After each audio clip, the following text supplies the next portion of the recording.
Sallallahu ala Muhammad Sallallahu alaihi wasallam. Saya mau tanya tentang ruqyah. Saya sudah ngikuti ruqyah 4 kali, tapi sampai sekarang belum bisa keluar juga jinnya.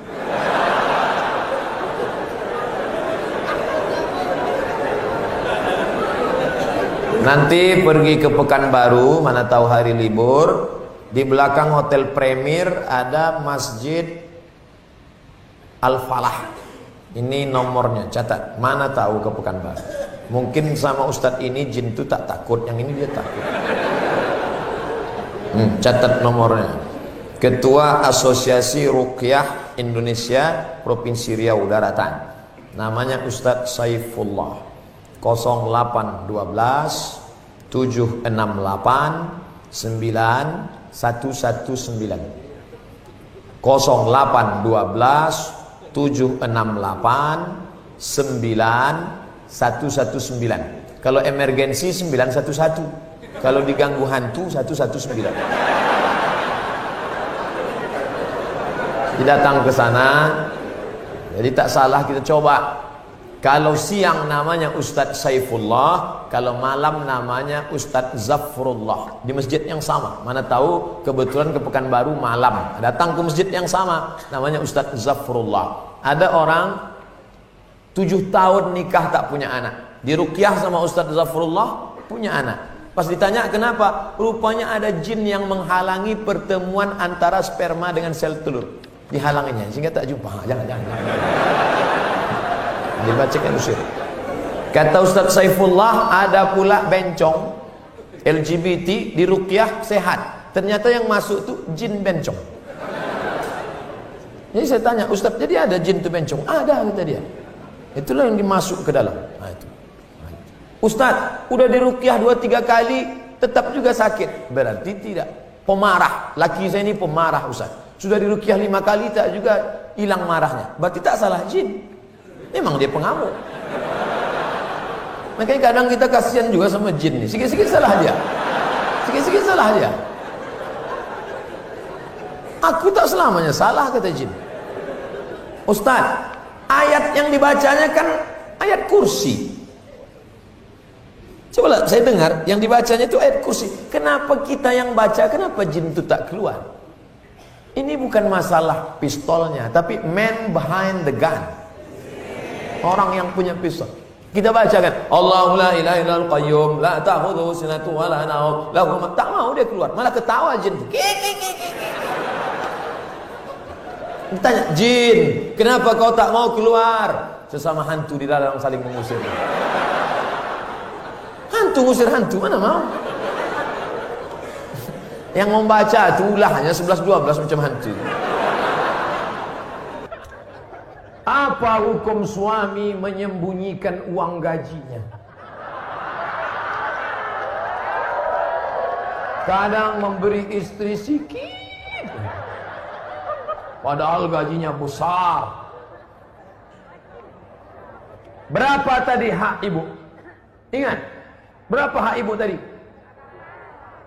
Makan, pakai, tempat tinggal, pendidikan, perhatian. Kalau kurang, maka laki-laki ini dituntut di hadapan Allah Subhanahu wa taala. Hai laki-laki yang gajinya banyak tapi mengasihi bini sikit, maka ingat 5 ini mesti kau tunaikan. Alhamdulillah Ustaz Somad, dulu selama ini abang tu cuma 100.000 lah dikasihnya. Setelah mendengar ceramah Ustaz tadi malam, bertambah berapa? 110. Tambahlah. Nabi sedang duduk. Nabi duduk-duduk di bukit Sofa. Datang seorang perempuan namanya Hindun. Apa kata dia? Ya Rasulullah, inna Aba Sufyan rajulun sahih. Suamiku itu orangnya pelit. Boleh tak aku ambil duitnya untuk makan anak-anakku? Kata Nabi, ambillah. Itu dalil boleh mengambil duit laki yang pelit. Tapi kalau kurang, kalau udah cukup jangan ambil lagi. Saya tak tanggung jawab. Nanti dia ambilnya semua. Pas ditanya, kenapa kau ambil? Kata Ustaz Somad tadi malam.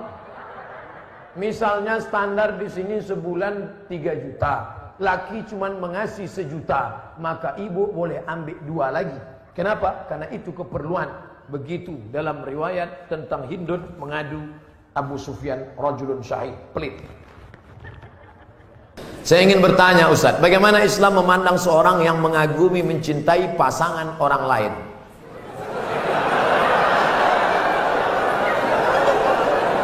Bagaimana pula jika orang itu memiliki perasaan yang sama dengan kita?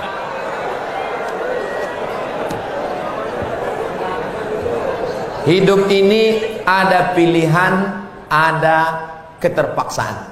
Hidup ini ada pilihan, ada keterpaksaan. Saya mau ceramah antara duduk dan berdiri. Pilihan atau keterpaksaan? Pilihan. Ustaz mau duduk atau berdiri? Saya pilih berdiri. Kenapa Ustaz pilih berdiri? Menunjukkan bahwa saya masih muda, masih sehat.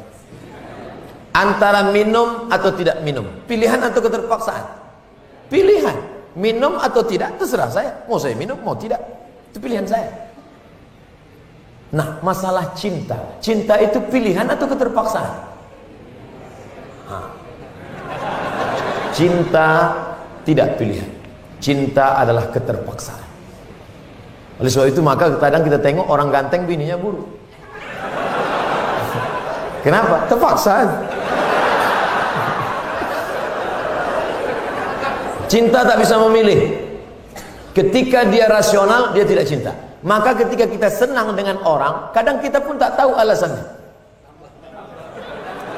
Kenapa kita tiba-tiba senang dengan orang? Nah, cinta tidak bisa memilih. Ketika kita suka dengan orang, apakah kita berdosa? Tidak. Karena rasa itu ada tumbuh di dalam. Suka tidak berdosa. Ketika dia berubah menjadi action, baru berdosa. Suka kita dengan orang, tak dosa. Tapi ketika kita dekati, minta nomor HP-nya, baru dosa. Lalu cinta itu apa? Cinta kepada anak gadis orang belum menikah, kita bisa nikahi dia. Yang jadi masalah bagaimana kalau cinta sama bini orang? Oleh sebab itu maka rasa itu mesti dibuang. Karena dia adalah bagian dari ujian. Ujian. Jangan dipeturutkan. Dipeturutkan, didekati, apalagi sekantor. Witing trisno jalaran suko kulino. Kita tumbuh hanya sering kena.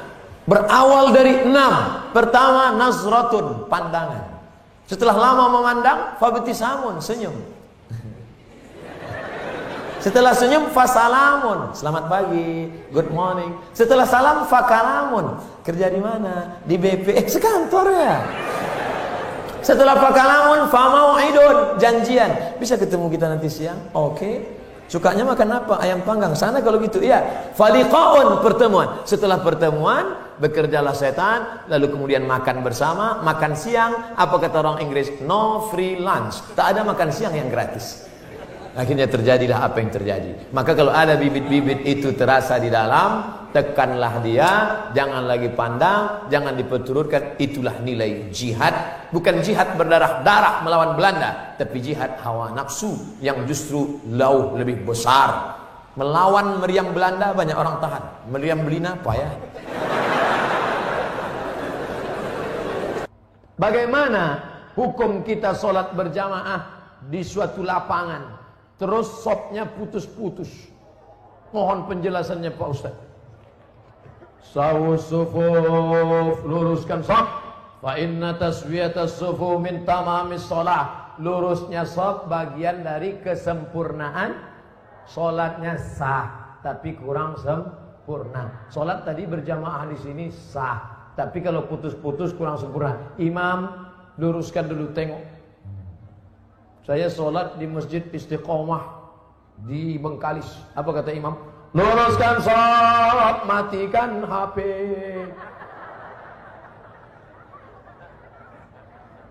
Ada pula di masjid lain, luruskan sholat, angkat kaki celana. Ada pula di masjid di Dumai lain lagi, luruskan sholat, simpan batu cincin. Saya tanya, Pak Imam, kenapa lain ini? Iya Pak Ustaz, batu cincin ini buat orang tak khusyuk. Waktu tasyahud tengok,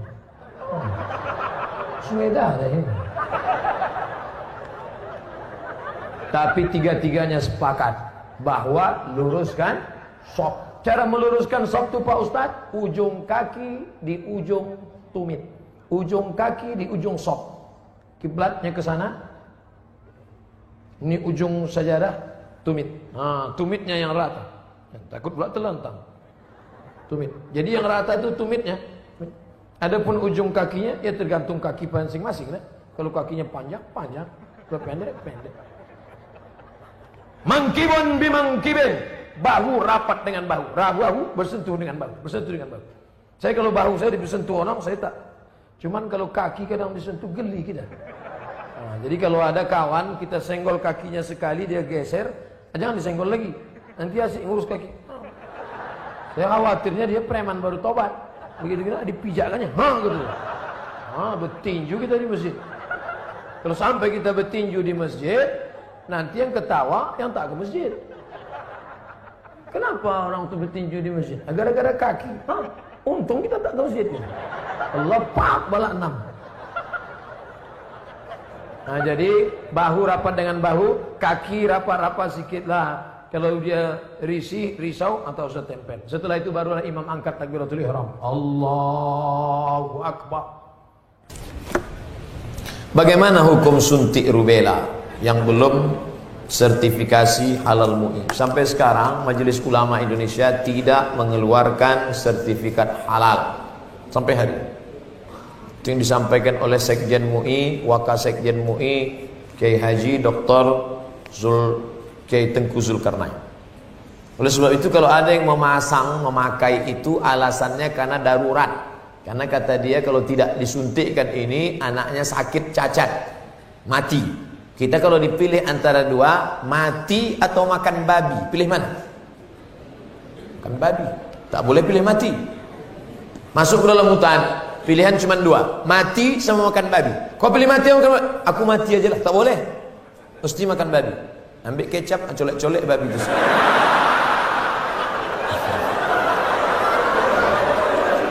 Tak boleh pilih mati. Jadi kalau bapak ibu takut anak itu cacat, sakit, dipakainya hukum darurat itu.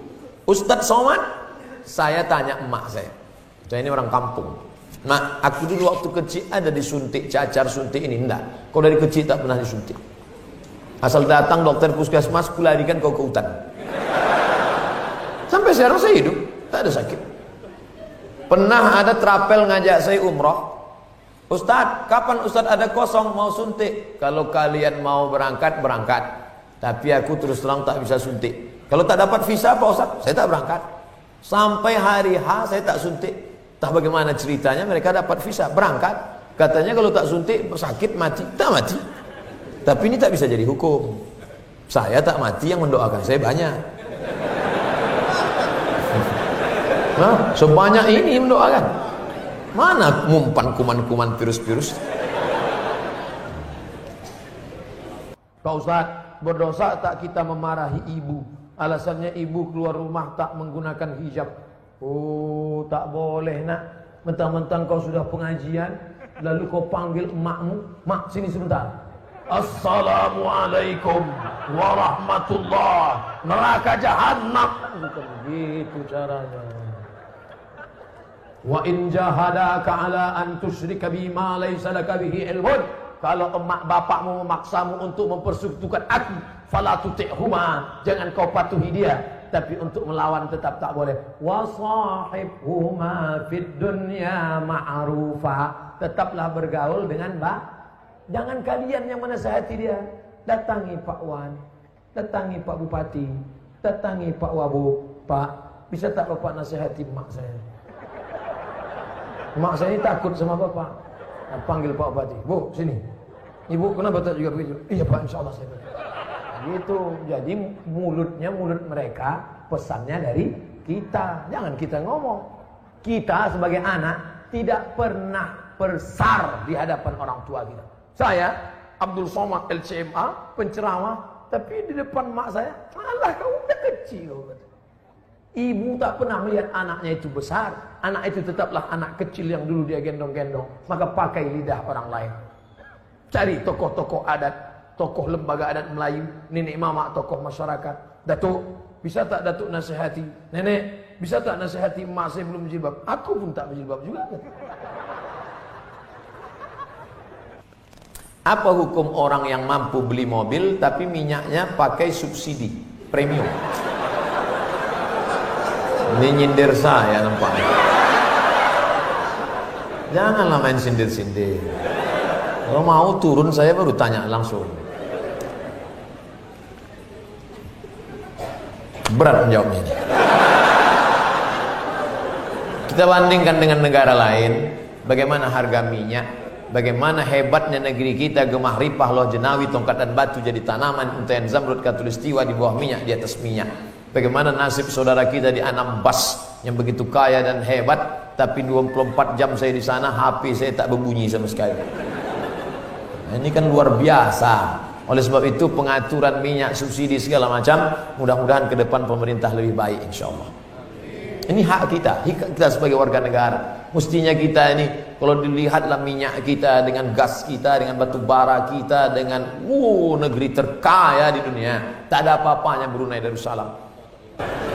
Ustaz, apa hukumnya membawa HP ke toilet? Misalnya main game.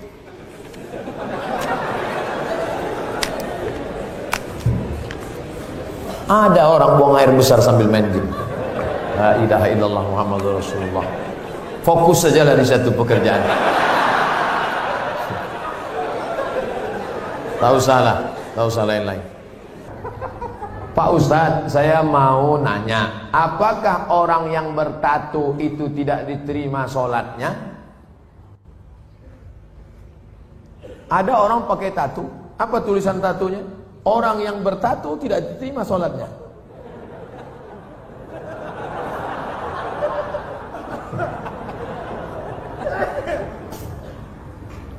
Tato adalah kahal. Kahal adalah celah yang dimasukkan ke dalam kulit dengan cara dilobangi, dimasukkan kahal. Itu tato zaman jadul. Tato zaman sekarang, tato listrik, tato macam-macam jadi mantap. Waktu masih muda tegak, gambar tatonya ular kobra. Setelah tua kena diabetes, mengkurut, cacing pita.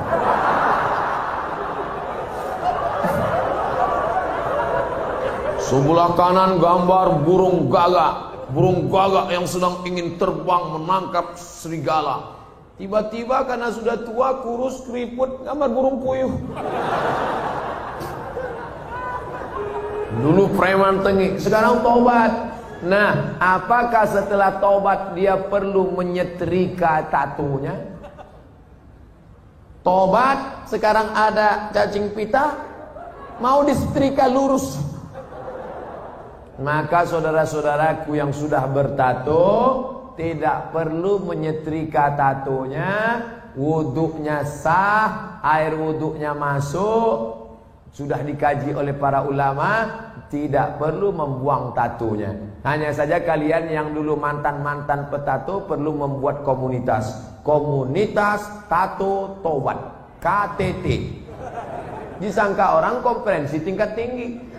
Ternyata komunitas tato tobat. Yang nggak punya tato nggak boleh masuk. Ada yang tatonya seperti Yakuza, ada bertato semua, ada sebelah mukanya tato semua isi. Tiba-tiba ada satu pesertanya nggak punya tato. Loh, sampean nggak ada tato kok bisa ikut? Ternyata tatonya cuma satu tai lalat.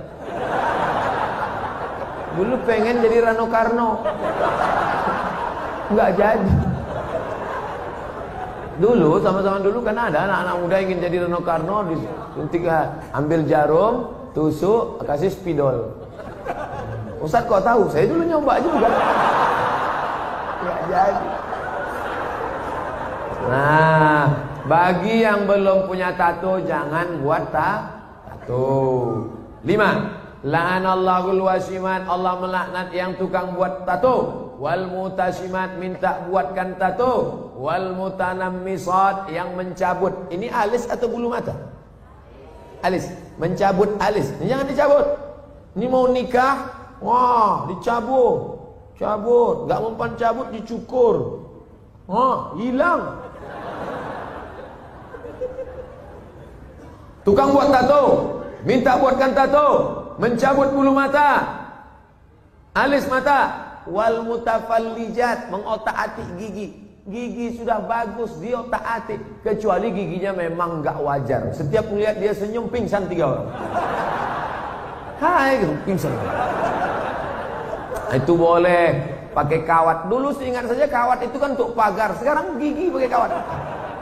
Hari Senin ungu, hari Selasa merah, hari Rabu pink. Setiap ketemu, itu nggak boleh, mubazir, sakit. Pokoknya merubah yang nggak wajar jadi wajar, boleh.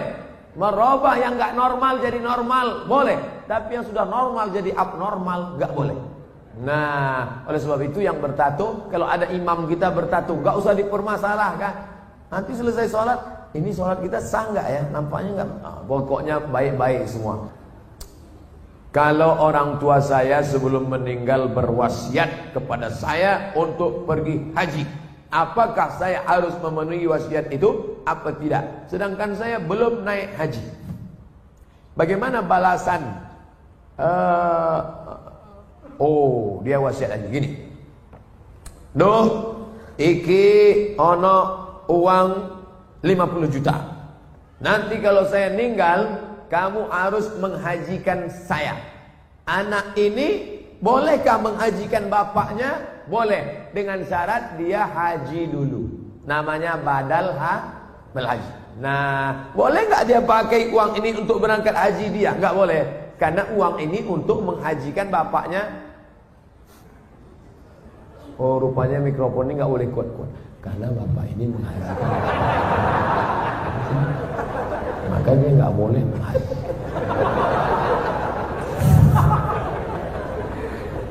Jadi dia harus haji dulu, baru dia bisa menghajikan bapaknya. Dalilnya mana? Labbaik Allahumma syukruma, labbaik Allahumma syukruma. Aku menghajikan syukruma, aku menghajikan syukruma. Sampean kenes dulu. Come here for a moment. Sini sebentar. Kamu tadi menghajikan siapa? Menghajikan Subruma. Subruma itu siapa? Sedulurku. Aku menghajikan Subruma. Sampean wis haji apa ora? Urung. Haji dulu dirimu, baru hajikan orang lain. Nah, kebetulan nanti anaknya dapat uang, dia berangkat haji, bawa uang almarhum yang 50 juta tadi. Kebetulan nanti di Makkah ketemu mahasiswa dari Semarang, anak KSW, kekeluargaan Wali Songo. Di Mesir, kalau anak Jawa Tengah itu nama persatuannya KSW, kekeluargaan mahasiswa Wali Songo. Kalau kami anak Riau namanya KSMR, kelompok studi mahasiswa Riau. Ustaz kok tahu? Kami dulu tetangga di Kairo. Kami di atas anak Riau, di bawah anak KSW, kawan akrab. Nah, tanya dia, sampean dari mana? Dari Kairo, sedang haji ya? Iya, rumahnya di mana? Di Semarang. Oh, ketepatan, saya mau membadalkan haji bapak saya. Lihat dulu mana KTP-nya, betulkah pelajar dari Al-Azhar? Jangan sampai ngaku-ngaku bohong. Lalu kemudian serahkan, ini badal haji untuk bapak saya. Maka hajinya sah.